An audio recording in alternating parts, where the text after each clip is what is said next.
South Wales is in the box seat to reopen its economy in little over a month's time, with 80% of the state's adults now having received their first dose of COVID-19 vaccinations.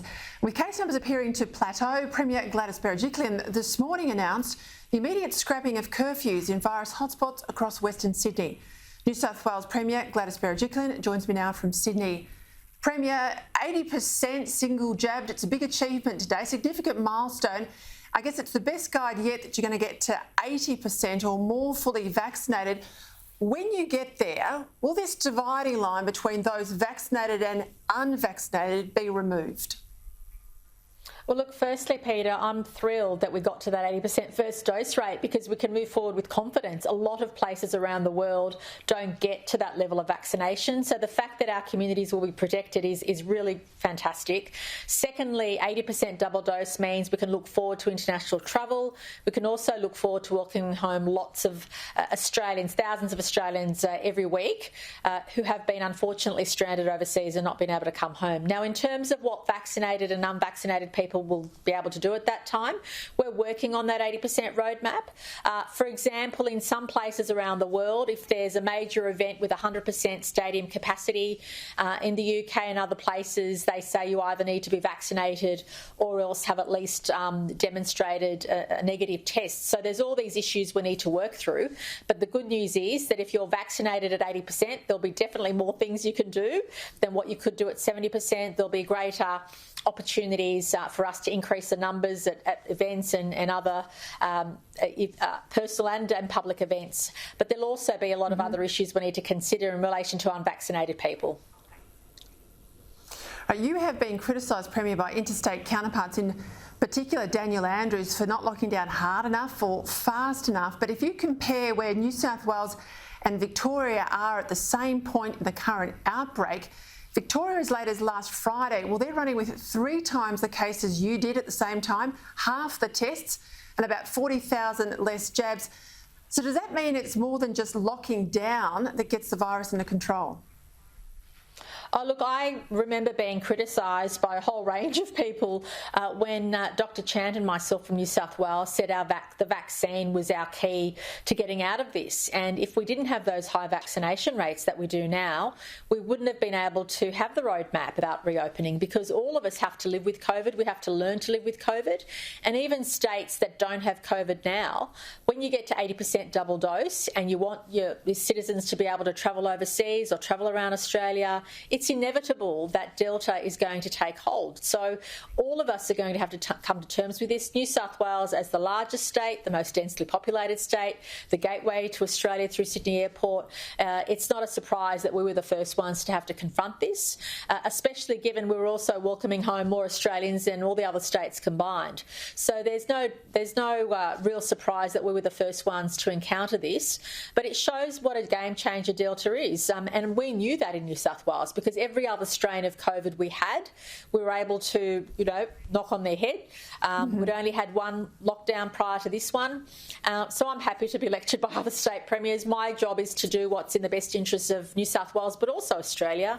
I think every state has a responsibility to accept we are a nation, we're a federation, we are all part of that family of Australians, proudly. And we have to stand by and support each other. So when a state's going through a difficult time, we should be there to support them, not point fingers. And it's interesting that obviously we're a bit ahead of time from what Victoria's going through, but no doubt they'll have to go through the same realisation and challenges we went through. But it was pretty obvious to us early on that lockdowns of themselves were not going to get us out of this situation, that a high rate of vaccination was. And in some of those special local government areas of concern, as we call them, the hotspots, we have vaccination rates of first dose getting close to 90%. I mean, these were areas which started off with a base of 19 or 20%. We worked our guts out to refocus, to target people in those areas to make sure, and they've literally come to the party. Everybody's been so enthusiastic and positive about the vaccination program.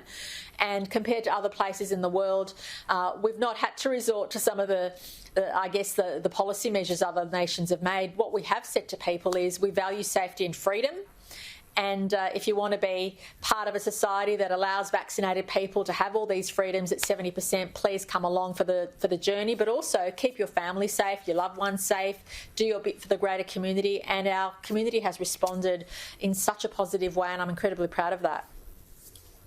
Yeah, look, the numbers are very strong. I listened very carefully to your press conference today. When you reopen at 70% double dose, you appeared to say that you will concentrate compliance on individuals and big business, but you won't be expecting small business to play the cop on who enters premises and checks out vaccination. Is that right? Well, look, we're looking to say something about this in the near future, but we appreciate a lot of small businesses are literally hanging on by a thread. And obviously the compliance regime that we'd expect them to have in place would be very different to a major event organiser or large establishments that have lots of people coming through all the time. So it's also about individual responsibility, Peter. People need to do the right thing. And with the one-stop passport we'll have is through the New South Wales Service New South Wales app. You'll be able to check your QR code to get into a venue, and that will also say that you're vaccinated. So you'll be able to do everything in the one go. It'll be very easy for the business, and obviously if it's a large establishment, a large event, there'll presumably be someone near the door checking on everybody. But obviously for smaller premises, we have to work out the compliance regime. We don't want it to be an extra burden, quite the opposite. So we're actually going through those challenges now. What we wanted to do with the roadmap is get it out as soon as possible to say to everybody, dust off those COVID safe plans, get ready. This is what's likely to happen at exactly this point in time. But in terms of the detail around the compliance regime, whether it's extra penalties, and also responsibility comes down to us as individuals as much as it does to a large establishment. Let me talk to you about capacity limits. I spoke to Paul Signorelli from Daltone House a bit earlier in the week. He's got a venue there in Pyrmont. It can hold 1,000 people. When it reopens, under the current rules, you'll allow him to have 300 people if it's a corporate event, but only 50 if it's a wedding. Now, he says if you tell a bride she can have as much as the corporates, she'll get everyone vaccinated if that's a criteria to turn up. So how does it add up otherwise? Oh, look, there's opportunities for us to look at those things, and it's very difficult having perfect consistency in a pandemic, let me assure you. As much as we intend to do that, there are always exceptional circumstances, and obviously at a wedding everybody knows each other, they're likely to mingle and have physical contact with each other, and that obviously poses a different risk to a corporate event where people are able to socially distance and not participate in dancing and other activities. So as inconsistent as it seems, it's really based on a risk assessment, but it won't take long for us to get to 80% double dose. And I think many in business and industry will be pleased with what the 80% plan allows us to do. So obviously we can scale up and take more risk, because when you have more of the population covered, you can definitely scale up. So there may be some who want to choose to have a smaller wedding. Yep. Just Premier, just on that, the 80%, when you get to 80% fully vaccinated, 80% fully vaccinated, will Sydney Airport be open for international travel? Well, that's our hope. Obviously, we'll be working with the federal government consistent with the national plan, but I think the federal government are really keen for us to do that, and we're keen to have it happen.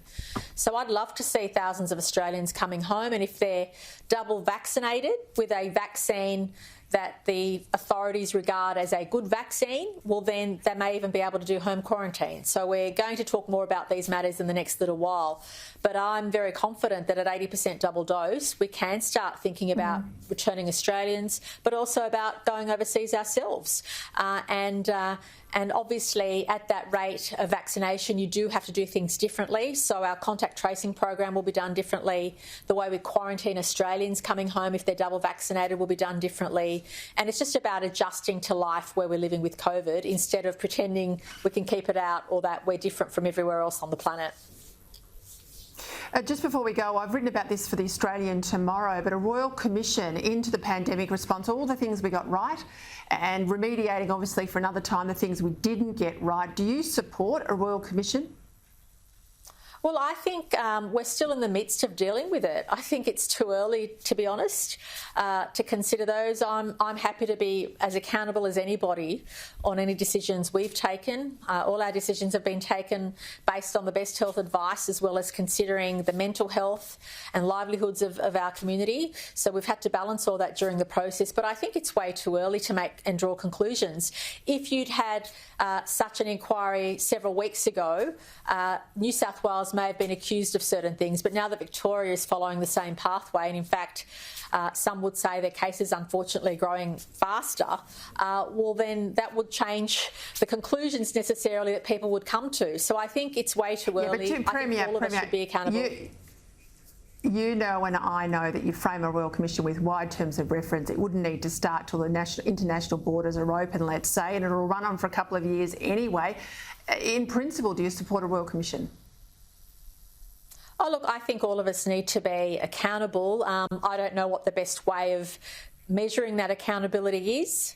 And I think it also depends very much on how the public feel that we've dealt with it. And I think, I would say that no doubt there'll be numbers of investigations, numbers of reports, and it's still a work in progress. The focus for me and my government at the moment is just to make sure we get the job done, that we open up safely, that we keep people out of hospital, and that we provide those freedoms that people are so looking forward to. It's been a hard slog. This has been our second lockdown, but a protracted one we wish we didn't have, but one which has allowed us to confront the inevitability that we have to live with this disease, and what is the best way of doing that. Premier Berejiklian, I'm really appreciative of your time tonight. Thank you. Thanks, Peta.